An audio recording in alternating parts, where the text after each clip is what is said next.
Avô, Guilherme deixou um convite pra vocês. Não, irritou. Essa criança tá com raiva. Não, é porque, sei lá, né? É porque, sei lá, né? Ela curte esse lance de chorar. Não, ela fez cocô.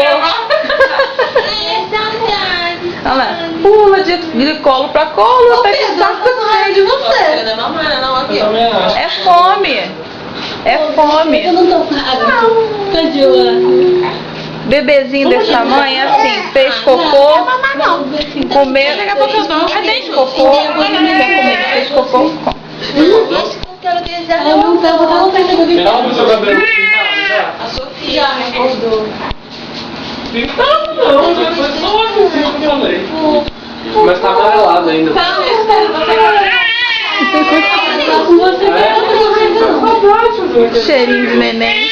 Mas você cantou Ela me arrumou uma pomada fresquinha, passou na minha cara e falou na caixa. Mas, hein, a gente Eu só vai... lembro, porque é muita coisa. O que eu vou passar na sua cara? Eu tô quase sem maquiagem, eu dei tudo. Eu amo esse Cheirinho, né? Não, Aprendendo a respirar, né, Jô? eu não sei, eu não tenho quase nada em casa, não. Não era de você que me Lindinho.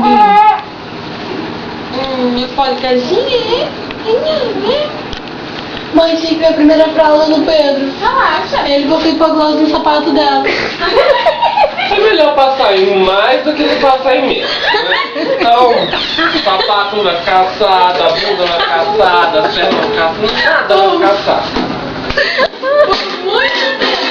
Melhor mais do que menos. Essa lá tá vazia, meu. Mas eu vou ficar rindo de Mas eu acho que pelo fato de ser minha primeira fralda, a criança ter tido uma escoriação foi ótimo. Foi ótimo.